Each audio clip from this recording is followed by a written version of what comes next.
untuk bapak-bapak semua di sini. Terima kasih atas kehadirannya. Kita akan menyimak kisah inspiratif dari ketiga orang narasumber kita sore hari ini. Ketiga-tiganya tentu saja merupakan purnawirawan dan juga punya bisnis. Tiga-tiganya bisnisnya berbeda, tapi dampaknya luar biasa. Ada yang merupakan pebisnis transportasi dan juga kuliner, Pak Haryanto, kemudian ada bisnis di bidang energi, yaitu ada Pak Tommy, dan juga ada bisnis di bidang pertanian, atau di sini ada Pak Tani, yaitu Pak Wayan. Nah, pertama saya ingin ke Pak Wayan terlebih dahulu. Pak Wayan mungkin bisa cerita nggak bagaimana awal pertama kali memulai bisnis, apa suka dukanya, pernah rugi nggak, pernah ngerasain takut nggak, terus pernah mungkin ada hambatan yang dihadapi begitu Pak ketika menjalankan bisnis. Bagaimana caranya biar survive? Silakan Pak Wayan. Terima kasih Mbak. Yang terhormat Bapak Tristus, Bapak Jenderal Tristusno, Bapak Legend Doni Manado, dan seluruh keluarga besar PPAD yang kami cintai, kami banggakan. Izinkan saya memaparkan kisah saya pribadi. Tahun 1995 saya terinspirasi seorang pengusaha. Kenapa dia tanpa harus sibuk tapi punya passive income miliaran per bulan? Tetangga saya, dia tetap pakai celana pendek di rumah. Berarti saya sebagai perwira militer juga bisa tetap sebagai seorang pelatih dan guru militer. Artinya leadership saya terapkan. Lalu saya tanya-tanya, gimana caranya? Ya, buang jauh-jauh rasa takut itu. Rasa takut itu biasanya merasa tidak punya modal, merasa tidak punya waktu, merasa tidak punya ilmu, merasa tidak punya semuanya. Itu belenggu, saya buang jauh-jauh. Saya buang jauh-jauh, akhirnya saya utang Primkopat 700.000, 400.000 untuk beli Vespa, 200.000 untuk ngamplopi dokter Objin, anak saya lahir pertama kali, 100.000 untuk modal bisnis. Tahun berapa itu Bapak? Tahun 95, waktu itu pangkat saya Letnan 2. Saya melihat ada karung bekas banyak berserakan di PTPN, tapi di sawah ada kilang padi pakai karung baru. Terus pemilik kilang padi saya tawari pakai karung bekas harga 50%, mau. Nah, akhirnya uang itu saya pakai. Terus saya jalan-jalan ke PT Sipep. Itu di PT Sipep, pinang tuh bertumbuhan di bawah pohon.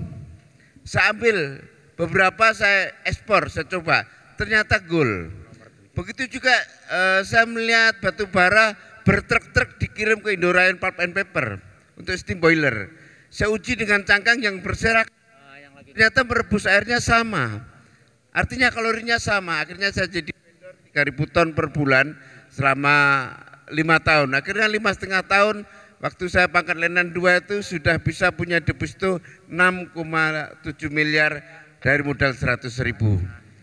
Caranya hanya satu, berani mengawali, dan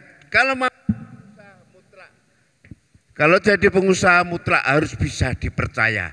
Sekali lagi, mutlak harus dipercaya. Bukan mutlak punya modal, bukan. Bukan mutlak harus pinter, bukan. Prinsip pengusaha, tidak punya otak pinter pakai otak orang lain. Tidak punya waktu pakai waktu orang lain. Tidak punya dengkul pakai dengkul. Jadi prinsipnya, kalau saya jadi pengusaha tidak punya otak pinter pakai otak orang lain, tidak punya waktu pakai waktu orang lain, tidak punya modal orang lain, tidak punya dengkul pun dengkul orang lain. Jadi leadership. Akhirnya ya sekarang alhamdulillah tiap bulan sudah menggaji karyawan 700 juta. Kebun saya, mohon maaf saya tidak bermaksud pamer, tapi ini memberikan motivasi, ratusan hektar. Terus sapi saya ratusan ekor saya lepas di bawah sawit. Saya tanpa satpam, saya nol satpam. Cara saya menerapkan pinter, strategi militer Mbak. Kebetulan saya lama jadi pelatih militer, guru militer. Kebetulan saya dari CKM dulu, kesehatan militer, diajari, dan akhirnya upaya saya apa? Anggaran untuk menggaji satpam saya tiadakan. Di mana ada masjid dibangun, saya kirim batu bata 1 truk atau semen. Ada kebanjiran saya perhatikan. Jadi saya belum pernah punya kebun ratusan hektar, punya sapi ratusan ekor, punya mobil di kebun dicuri sekalipun belum pernah. Jangan sampai ya Pak ya. Ya mudah-mudahan enggak gitu Mbak Tisa. Jadi sekali lagi cara saya adalah melibatkan masyarakat. Jadi bagian dari usaha saya dan staf-staf saya doktrin. Kalau 5 tahun tidak punya kebun, tidak punya rumah, seancam saya PHK. Akhirnya dia berusaha untuk punya kebun. Uangnya tentu nggak cukup. Nah, saya tambahi. Mungkin 30 juta, 40 juta per orang. Semua wajib. Saya nggak mau tahu alasan. Apalagi tim pemikir. Kalau kelompok sarjana nggak punya rumah, nggak punya kebun, nggak punya side passive income, maka di situ buat saya adalah ancaman bagi mereka kalau mereka tidak membangun diri. Kata kunci, mau jadi pengusaha modalnya 2. Harus bermental berani mengawali. Kedua, harus punya intelektual yang selalu untuk membekali diri sehingga kita selalu terupgrade. Itu kata kuncinya. Oke, baik. Ya, makasih. Sekarang boleh tepuk tangan dong untuk Pak Wayan. Nah, sekarang saya ke Pak Tommy. Pak Tommy, kenapa memilih bisnis batu bara? Bisa cerita nggak success story-nya seperti apa dan suka dukanya seperti apa? Konon katanya nih ya, Pak Tommy mempekerjakan begitu banyak purnawirawan, Pak. Silakan Pak Tommy. Ya, baik Mbak Tisa, terima kasih. Beri saya kesempatan menyampaikan salam hormat kepada para senior. Yang terhormat Bapak Ketua Badan Pertimbangan Pusat Purnawirawan Angkatan Darat, Bapak Jenderal TNI Purnawirawan Tri Sutrisno. Yang terhormat Bapak Ketua PPAD Mayor Jenderal, Letnan Jenderal TNI Purnawirawan Doni Monardo, dan seluruh senior rekan-rekan yang hadir di tempat ini di acara PPAD hari ini. Perkenankan saya untuk menjelaskan latar belakang dari seorang pensiunan tentara menjadi pengusaha tambang, baik di bidang energi yaitu batu bara maupun di bidang mineral yaitu manganis. Pada tahun 2007 saya mengambil satu sikap di mana di akhir-akhir masa tugas saya sebagai seorang prajurit TNI banyak memonitor konflik di seluruh penjuru tanah air, baik di Maluku, di Kalimantan, dan di tempat-tempat yang lain. Dari apa yang saya amati di mana kami berada di tengah-tengah masyarakat yang sedang dilanda konflik, di sana kami bisa belajar apa yang sebenarnya diinginkan masyarakat. Khususnya di Provinsi Kalimantan Timur itu kawasan terdapat banyak tambang batu bara. Seperti apa yang sudah kita ketahui sebelumnya bahwa di tahun-tahun itu marak terjadi konflik antara masyarakat dan penambang batu bara. Salah satu hal yang menjadi perbedaan pendapat antara masyarakat dan penambang adalah masyarakat secara tradisional tinggal di daerah itu jauh sebelum sesuatu komoditi itu dikenal, bahkan sebelum bernilai ekonomi. Namun pengusaha datang dengan berdasarkan ketentuan aturan sebagai bekal untuk operasional. Akhirnya dalam komunikasi tertentu menghadapi perbedaan pendapat dan sering terjadi konflik. Sebagai petugas kami berinisiatif untuk menengahi sehingga masyarakat dapat menerima kehadiran investasi dan pelaku investasi juga dapat memahami kondisi masyarakat. Menurut pemahaman kami bahwa masyarakat itu adalah masyarakat-masyarakat lokal, masyarakat-masyarakat adat yang lebih dulu ada di sana, di tempat itu sebelum segala sesuatunya termasuk pengusaha datang ke sana. Sehingga kami menganggap perlu diberikan suatu pengakuan dari para pengelola sehingga ada kesepahaman. Dan hal itu akhirnya kami bisa tengahi sampai beberapa perusahaan dapat kami damaikan dengan masyarakat sehingga di daerah itu secara berangsur-angsur konflik itu terhenti.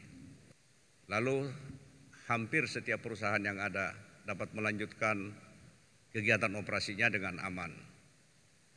Inilah yang mendorong kami untuk membuat satu model menjembatani antara aspirasi pengusaha dan aspirasi masyarakat. 6 tahun sebelum saya mengakhiri ikatan dinas di TNI Angkatan Darat, saya terus membantu perusahaan-perusahaan yang mempunyai masalah yang sama di tempat-tempat yang lain.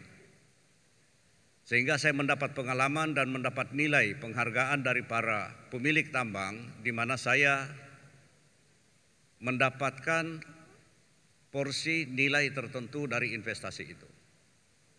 Dan saya terus mendalami sampai akhirnya 4 tahun sebelum saya mengakhiri ikatan dinas, saya mendalami semua teknik-teknik yang terkait dengan produksi, terkait dengan hubungan kemasyarakatan, terkait dengan hubungan pasar.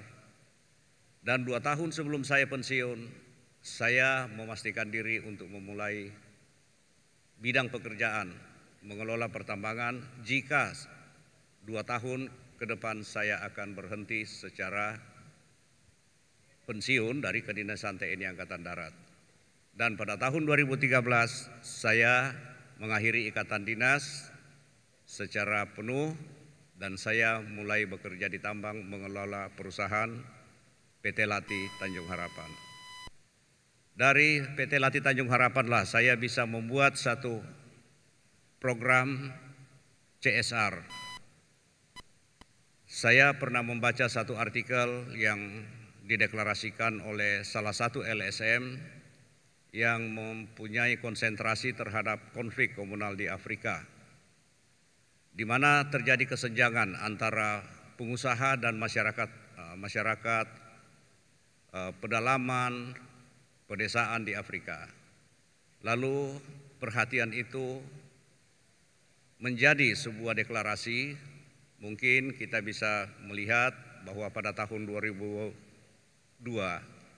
suatu organisasi itu mendeklarasikan definisi CSR global pertama.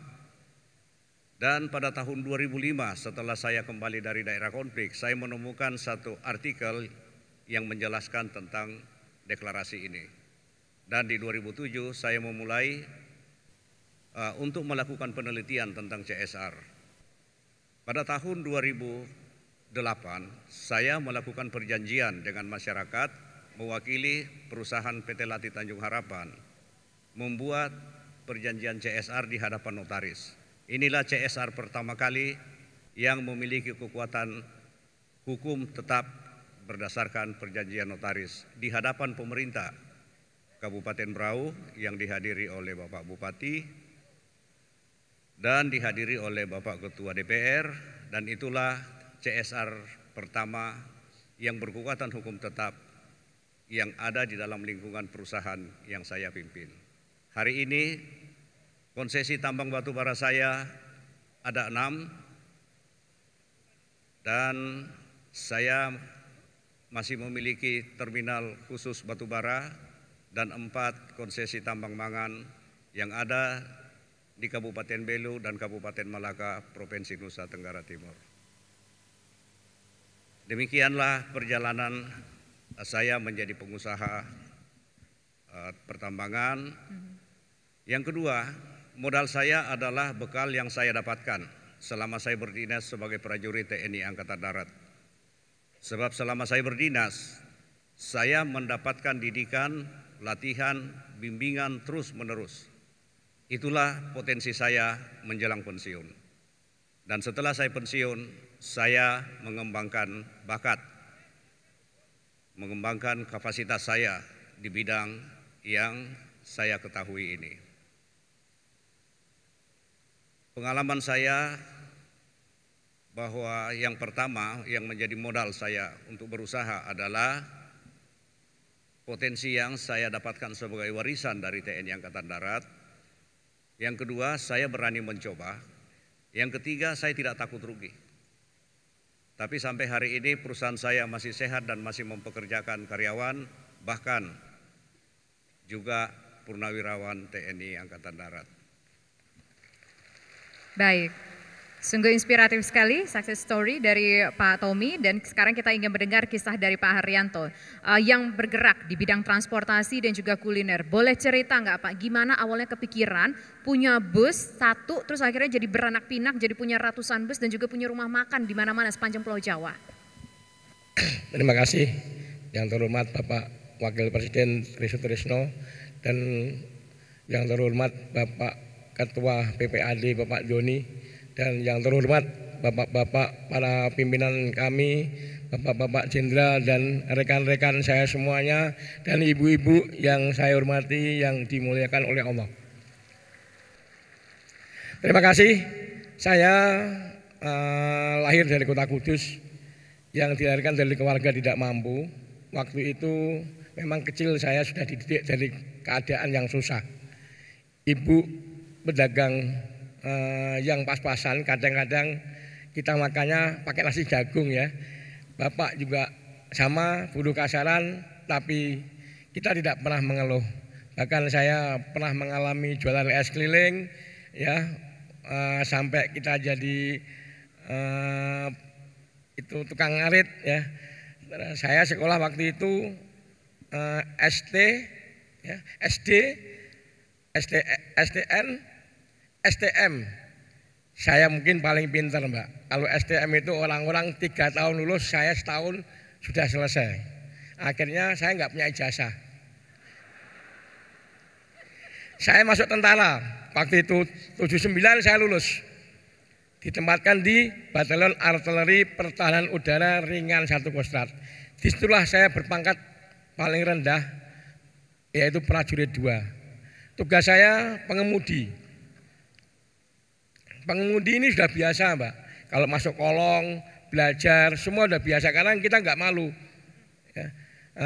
Disitulah saya belajar. Akhirnya saya paham dengan keadaan transportasi. Ya. Terus tempat yang sangat tepat sekali karena di Serpong itu waktu itu memang keadaannya dilihat akan bagus untuk transportasi.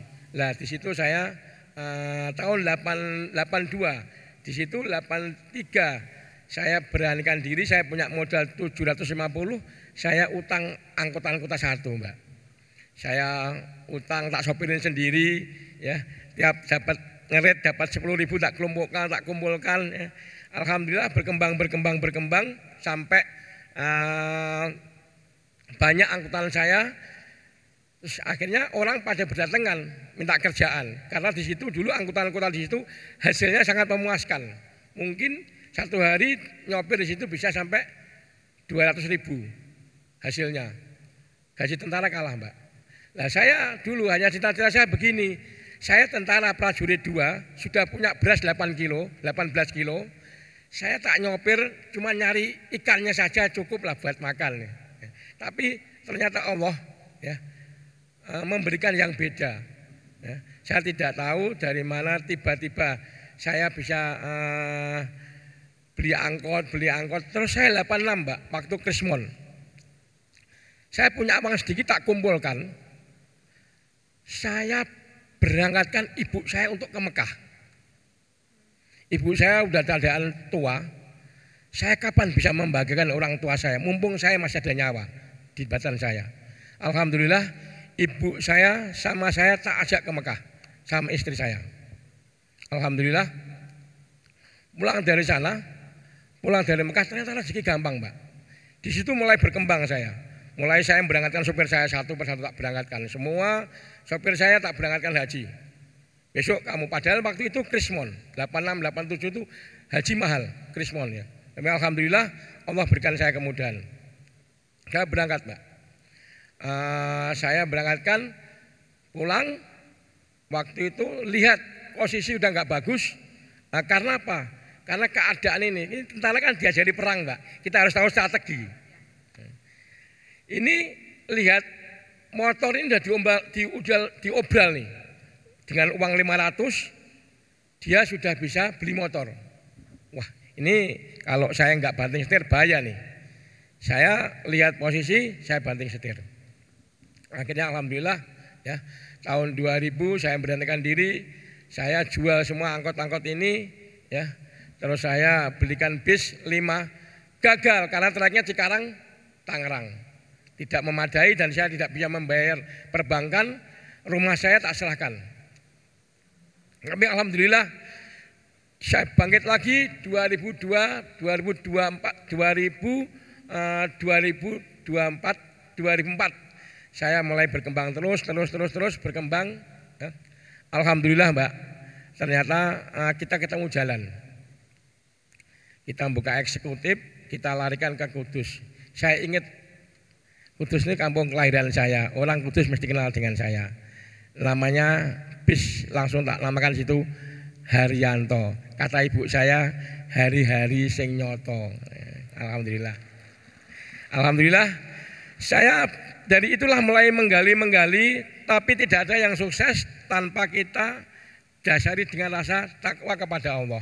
Ya pertama saya harus memang berbakti kepada kedua orang tua. Ya kita punya hasil, tentunya kita pikirkan. Ya karena 2,5% hasil saya bukan milik saya, punya orang banyak. Alhamdulillah saya bisa sampai sekarang saya bisa bangun masjid ya sampai 6 kali 7 kali. Saya tidak pernah minta biaya siapa-siapa, uang kantong saya sendiri kumpulkan. Disitulah saya ditambah sama Allah terus.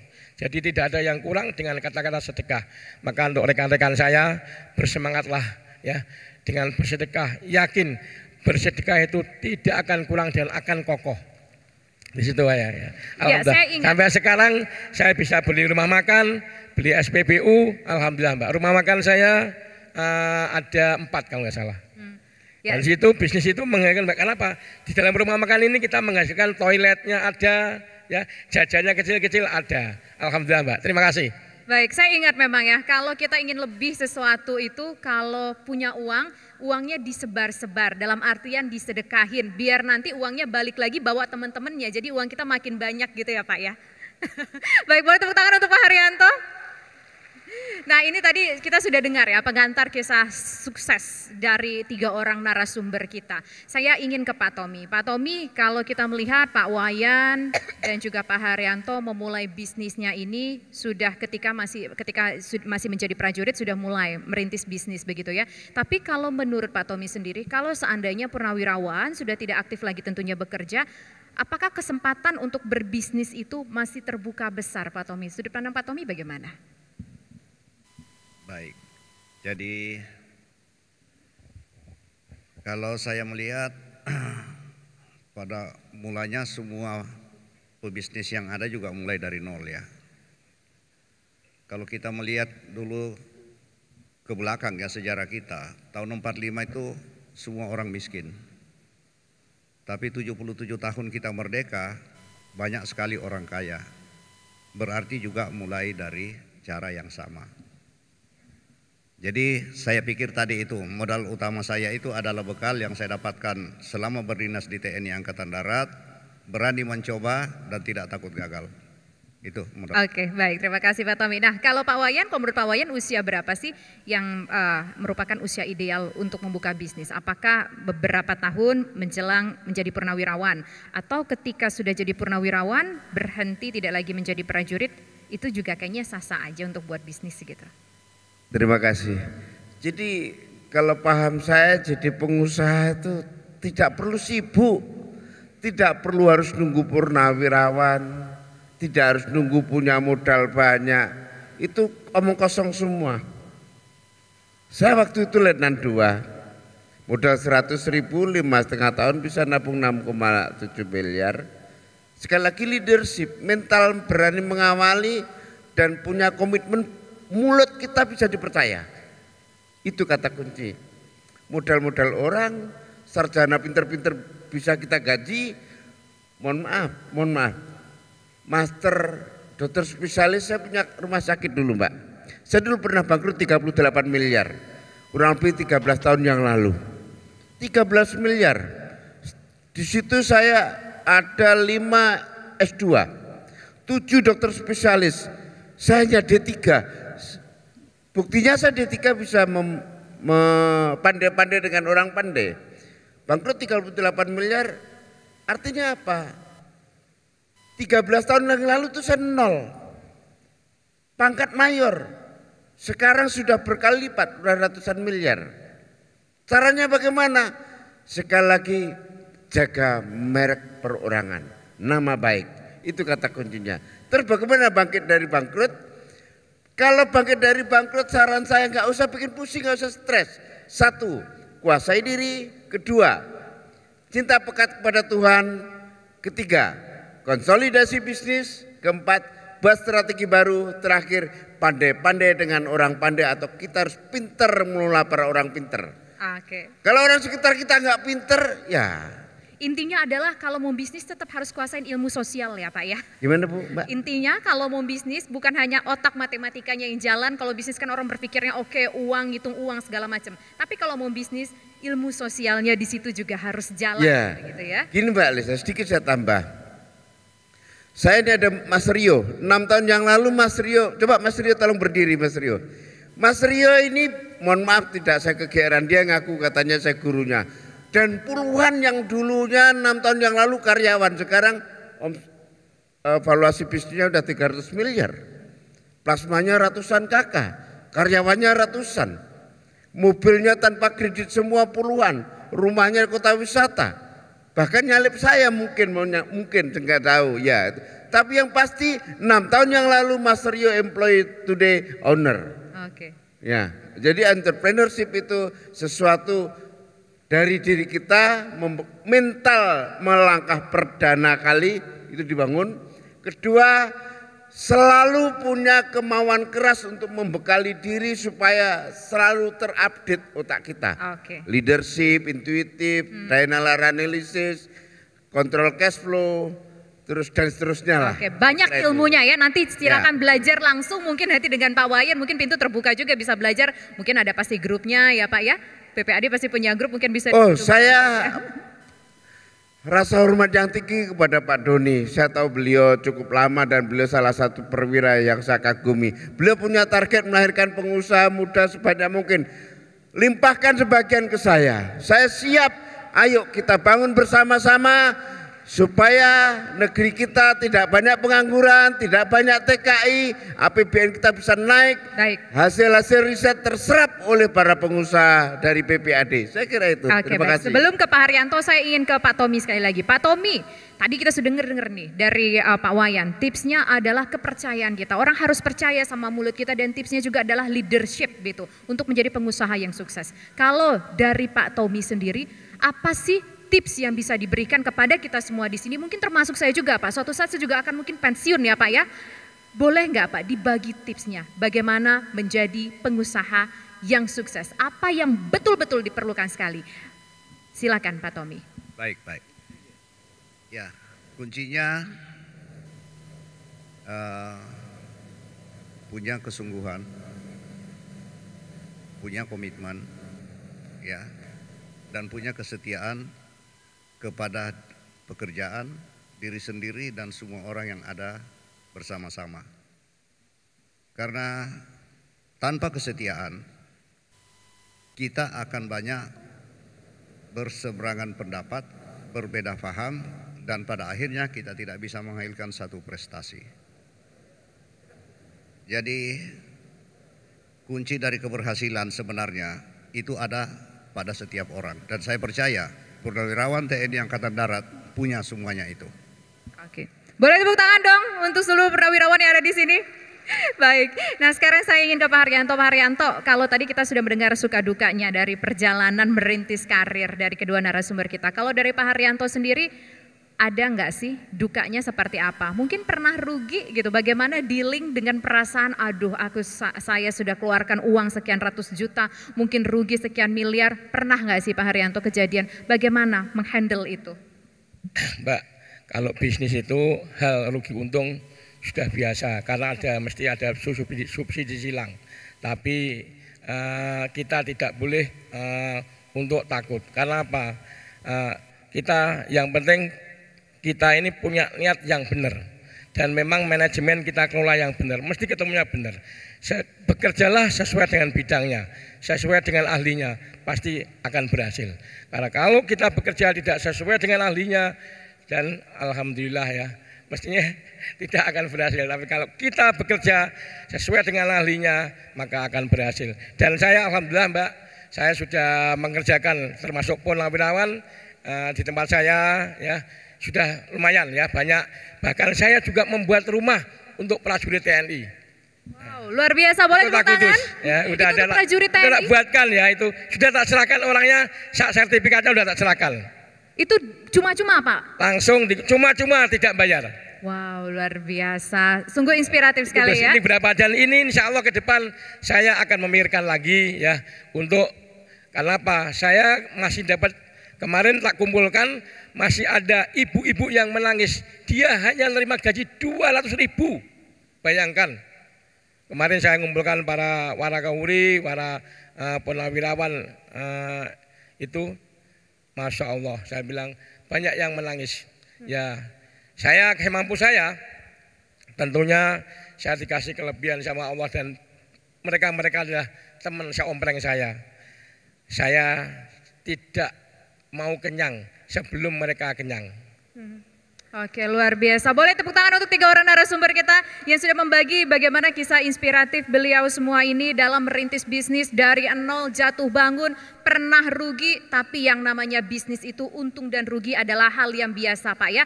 Kita bisa buntung, kita juga bisa untung maksudnya gitu ya. Tapi yang penting adalah bagaimana kita tidak takut untuk menghadapi itu semua. Mental memang adalah hal yang penting, dan juga bisa saya sampaikan dari apa yang disampaikan oleh 3 orang narasumber kita ini, pilihlah bisnis yang memang kita ketahui seluk-beluknya. Pak Haryanto dulu pernah menjadi driver begitu ya, ngerti seluk-beluk dunia permesinan kendaraan. Akhirnya memilih untuk menjadi pengusaha di bidang transportasi. Waktu itu angkutan umum, akhirnya bisa punya PO Bus begitu, dan punya juga rumah makan begitu.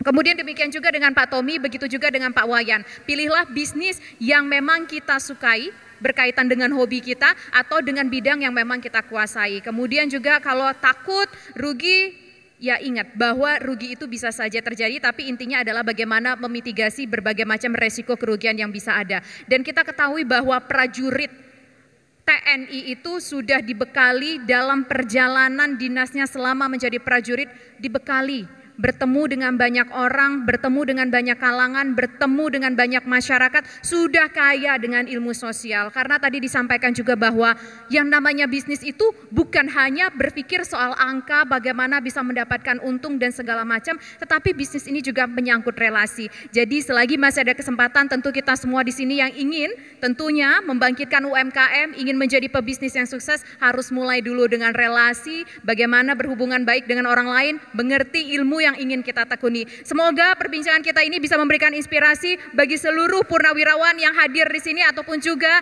pemirsa menyaksikan tayangan ini melalui streaming, melalui channel PPAD. Saya yakin mungkin masih banyak yang ingin digali, karena kalau berbicara soal bisnis, berbicara soal uang, buat siapapun itu pasti sangat menarik Pak. Tapi sayang sekali waktu kita terbatas. Dan menutup kebersamaan kita pada kesempatan diskusi kali ini, izinkan saya boleh menutup lagi dengan sebuah pantun Bapak-bapak ya.